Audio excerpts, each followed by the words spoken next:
Desde el mes pasado, febrero, llegó a caducidad un decreto de urgencia que establecía criterios, cánones para la venta de medicamentos genéricos en las farmacias privadas del Perú. El Ministerio de Salud no reaccionó a tiempo, esta norma perdió vigencia y nos hallamos actualmente en el limbo, lo cual quiere decir el riesgo de que los ciudadanos del Perú deban pagar muchísimo más, 10 o más veces más, por medicamentos que estaban acostumbrados a comprar bajo su forma genérica. Doctor Ugarte, explíquenos qué ha pasado y cómo se debe resolver este riesgo para los ciudadanos. Buenas noches, Fernando. Buenas Muchas noches. gracias por la invitación. Efectivamente es un error que se haya dejado vencer este plazo de vigencia del decreto de urgencia al cual se está haciendo referencia, cuando ha habido el tiempo suficiente para, si uno quería perfeccionarlo, porque todo es perfectible si hubiese trabajado con tiempo, ¿no es cierto? Pero ahora se anuncia una norma para mañana.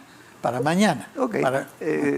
Seguramente si eso restituye por lo menos el espíritu del decreto anterior, está bien. Pero lo que yo quiero decir es, ese no es el problema principal del acceso a medicamentos en el país. No lo es. ¿Por qué razón? Porque el mercado de medicamentos en el país, un poco más del 80% es mercado público. ¿Qué quiere decir?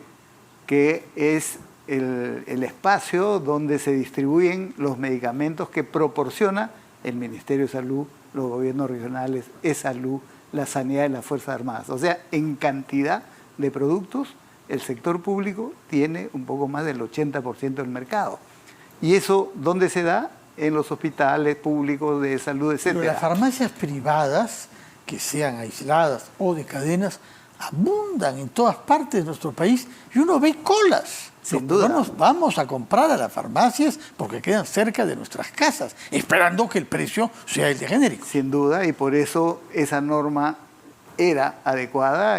Para el 20% de las ventas, dice usted. Para el 20% de las ventas, quizás un poco menos, por esta diferencia en el mercado. Entonces, ¿qué cosa es lo que sucede? Y la gente lo dice, ¿no?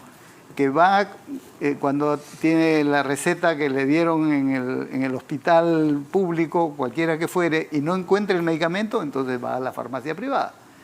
Y ahí es donde no encuentra, o no encontraría, con la caducidad de esta norma, el medicamento genérico. Y por eso era importante la norma.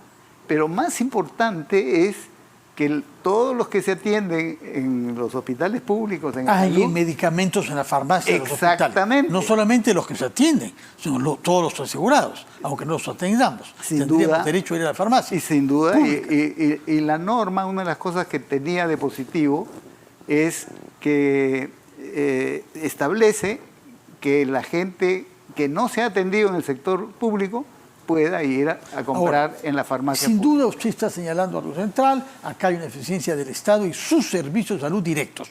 Pero hablemos del sector privado, que son las farmacias privadas. Sí. Yo tenía entendido que en la época de Alan García, el segundo gobierno, cuando usted fue ministro de Salud, quedó establecido que había una cuota de genéricos para ciertos productos que era obligatoria de presencia en la farmacia. ¿Quién pone en duda eso ahora? ¿Quién está saboteando esa práctica sanitaria que tiene más de 15 años? Yo creo que ya la opinión pública es consciente de que los medicamentos genéricos tienen la misma calidad que los medicamentos de marca, y por lo tanto no es que haya una diferencia, este es bueno, este es malo, son productos similares. Eso requiere efectivamente estudios de similaridad entre un producto y otro, pero ese es un proceso técnico. Sin embargo, lo que ha venido siendo cuestionado es esta presencia de los medicamentos genéricos masivamente. Porque obviamente el margen de ganancia que puede tener la venta es muchísimo menor, porque la diferencia de precio después es 20, 25, 30 veces. ¿no es Bueno, cierto? pero es una práctica internacional. En los Estados Unidos tengo entendido que más de la mitad de las ventas son de medicamentos genéricos. En Estados Unidos y en países europeos, más del 60%. Así es. ¿Por qué lo que se hace en estos países capitalistas desarrollados no podría hacerse en el Perú? Tiene que hacerse, y esa es la norma. La Ley General de Medicamentos, que es la ley del año 2009, promueve la presencia de los medicamentos genéricos en el país. Y su reglamento con relación a los productos farmacéuticos lo establece claramente. Las normas que han salido después amplían, digamos, eso, pero la orientación general en el país... ¿Por qué el Estado deja que entre en caducidad el decreto de urgencia? Es un error. Con toda seguridad yo he escuchado decir al señor ministro que eso se va a corregir, y ojalá se corrija, así es mañana mismo. Es un error. No hay forma de defender que se haya dejado que el decreto de urgencia caduque sin más ni más. Tanto es así que lo que ha llamado la atención es que los grupos farmacéuticos mayoritarios, las grandes cadenas, son las primeras que reaccionaron, asegurando que ellos mantendrían la misma política de ofrecer a sus clientes genéricos. Si los privados piensan así, ¿por qué el Estado tendría dudas? No debería tener dudas. Entonces, ahí hay una responsabilidad para señalar de quién dependía que esto se resuelva manteniendo la vigencia o ampliando la vigencia en los tiempos necesarios. Doctor Oscar Ugarte, quedan muchos temas pendientes, el tiempo nos ha vencido lamentablemente, como al decreto de urgencia de Marras. Lo vamos a invitar nuevamente una vez que conozcamos el tenor de la nueva norma que el Ministro de Salud aspira a garantizar el acceso de los peruanos a medicamentos genéricos con la misma calidad terapéutica que los de marca, pero con un precio que en muchos casos es 10 o más veces menor. Muchas gracias y muy buenas noches. Gracias.